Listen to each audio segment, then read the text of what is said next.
Adding some PSU cable extensions and just a strip of vinyl is literally all you really need to make a budget gaming PC look baller AF. Let's get into it.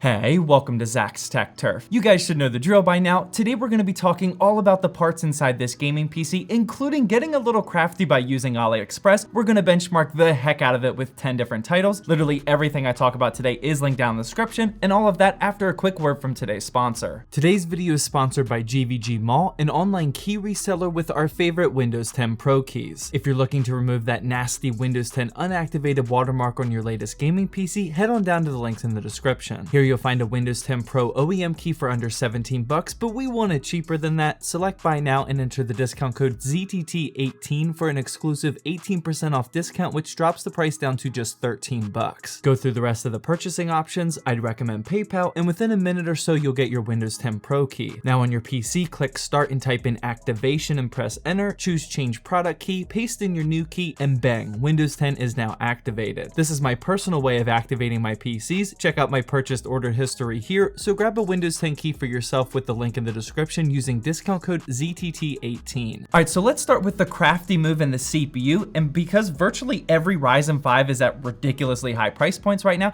I decided to head on over to AliExpress and buy not a 3600, but a 3500X. For those of you that don't know, the 3500X is definitely like a younger brother of the 3600, and it's mostly in the China market and not too popular here in the States. It's running just a tad bit lower clock speeds, but more importantly, it does not have hyper-threading. Yep, this is 6 cores, which is great, but it's also only 6 threads. If you're doing a ton of tasks that actually use hyper-threading, like video editing, for example, then this probably isn't that recommended. But if you're just gaming on this thing, then this is actually some pretty crazy value. Over on AliExpress, I actually picked this up for just $124, which is way cheaper than any 3600 you can find right now here in the United States. When buying from AliExpress, you usually don't get a cooler, however, and that's why I picked up this Cooler Master 212 Black Edition. I doubt we need to say much more about this one. This really is a staple and has been for like a decade now. Feel free to go with any CPU cooler you want here, but this one usually costs around $35. Moving on, we get to the motherboard, and this here is the Gigabyte A520M DS3H, and I picked this up on Amazon Warehouse for just $55. For RAM, this was also a used deal, but I found this one on Mercari. This is an ADATA XBG 2x8GB kit clocked at 3000 MHz. It's packing some customizable RGB, and since I only paid $45 for it, this is certainly one of the better deals out there. RAM is really expensive right now, so I would recommend just finding any deal that you can find right now. If you're following this build guide, you don't necessarily have to go with the exact RAM kit that I'm using. Next up is the SSD, and this is another 500GB Intel 660p that our friendly neighborhood deals god Dr. Zoomer found for us for just $33. For those of you that are unaware, over in the ZTT Discord server, which is linked down below, Dr. Zoomer has his own dedicated deals channel where he posts only the best PC hardware and peripheral deals throughout the day, and if you're trying to save some money on your next gaming PC or gaming PC flip, this is exactly what I would recommend doing. Also, by the time you're watching this video, I'm making that ZTT Deals channel an announcement channel for Discord. That means you can move this channel over to your own Discord server so everyone in your server can see the good deals. So make sure you take advantage of that so everybody saves some money. All right, next up we get to the power supply, and this is yet another EVGA B stock pickup, this time simply the 700BQ model. We definitely don't need 700 watts of power for this one, but I didn't have any 450BRs at the time of making this video, so I just went with this one. The 700BQ is rocking all black cables, which is nice, but of course we don't need that because we got some of these Antec green and black PSU cable extensions. Just like always, these definitely aren't needed as they are purely for aesthetics, but in my opinion, things like this are exactly how you tie a color scheme of a build together, and I don't really build without them anymore. I've been reviewing a ton of these different cable extension options during my Twitch live streams. I live stream all of my gaming PC builds just like this one over on twitch.tv/ZachsTechTurf, by the way, and to be honest, these Antec ones certainly aren't my favorite, but they aren't terrible or anything. The new model of cable extensions I've been recommending lately are from Asia Horse. They have better quality cables, both 6 and 8 pin cables for the GPU. They look great and are really easy to work with. Moving on, we get to the case, and if you haven't noticed already, this is the Dark Flash DLM21 Mesh Micro ATX model, and boy am I glad that I finally got this in a build guide. This is rocking a super clean all white design, and of course that front mesh panel for some airflow, and honestly I definitely recommend building in here for one of your next gaming PC flips. It's rocking a full PSU shroud, which is great, very easy to work inside of, and I don't really have anything negative to to say about it. Inside the case, I threw in some ID cooling fans. These definitely aren't necessary, but this was that 3-pack that was on sale for just $10 a few months ago. Thanks again, Dr. Zoomer. But yeah, you can go with literally any RGB fans or even non-RGB fans if you want it to look a little bit less baller. And of course, we're gonna save the graphics card selection for last. Sorry to keep you waiting.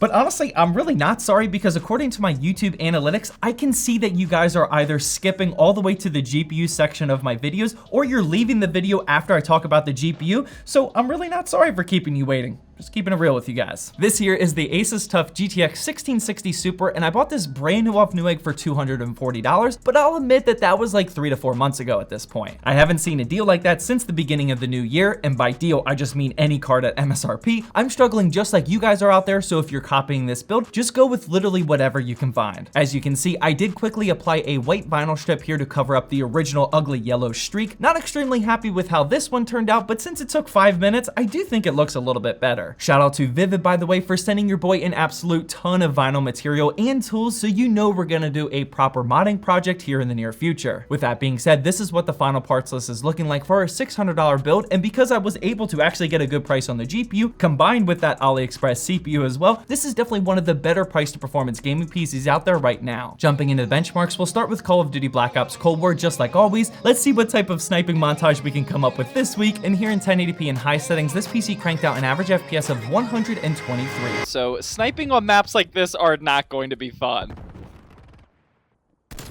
Oh, that's a good start though. Let's go, baby.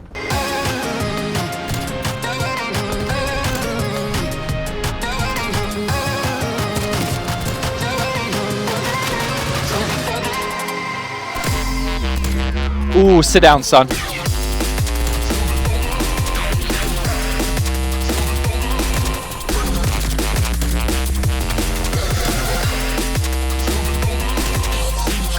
Let's go. This dude's sniping.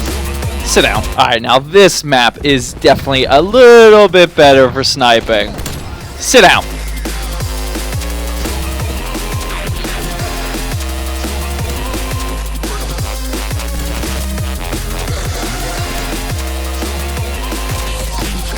Not today. And what do we say to the god of death? Oh! It's supposed to be not today! Next up was Valheim, just so I can cruise around our ZTT exclusive dedicated server, and in 1080p with high settings I got 55 FPS, but you definitely could get that over 60 with a little tweaking of the settings. After that was Rainbow Six Siege, and using the benchmarking tool in 1080p with very high settings, I got a very high FPS average of 251. After that was Rogue Company, and in 1080p with high settings I got just under that baked in 150 FPS cap with a 149 average FPS. For a super demanding title, we have Assassin's Creed Valhalla, and using the benchmarking tool in 1080p and medium settings, I got 67 FPS. CSGO followed up after that, and in 1080p with pro settings, we got over 300 FPS, which is just obnoxious, kind of like this sniping montage.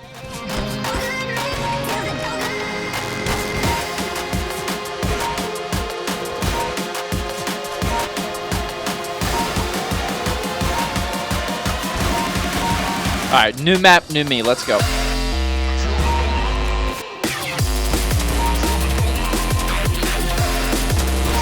No scope. All day. All day. It's all day!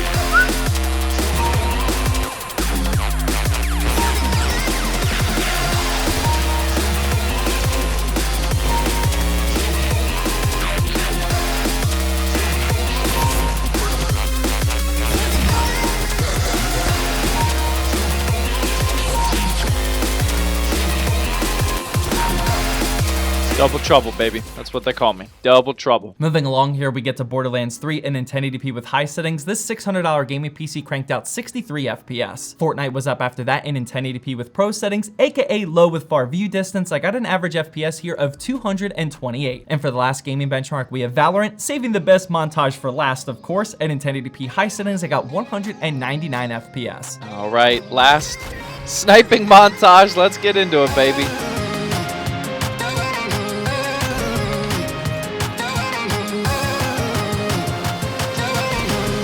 Ooh, I'm feeling dangerous on this one.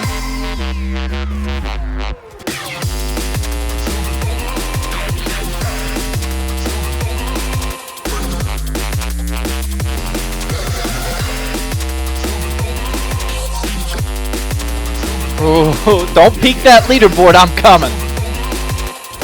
I'm telling you, I'm coming, baby.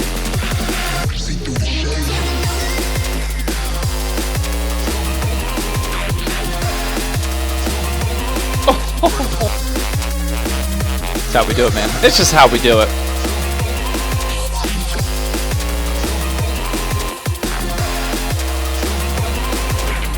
Okay, now you can peek the leaderboard. Check that out. Look at it.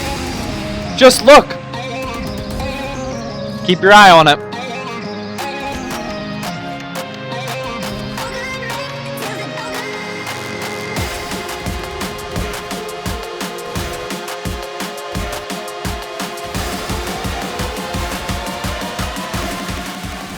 Oh, there's the winner. Winner, winner, chicken dinner. Let's wrap up this video, baby. Hope you all enjoyed that. Make sure you let me know down in the comment section what you think of these montages, by the way. And for the last benchmark, we have 3D Mark Time Spy, and this PC cranked out a score of 5,772. Definitely be sure to let me know what you think of this gaming PC down in the comment section. Also, feel free to click the video that's on the screen now if you want to see another gaming PC build guide around this similar price range. But just like always, I hope you enjoyed this video.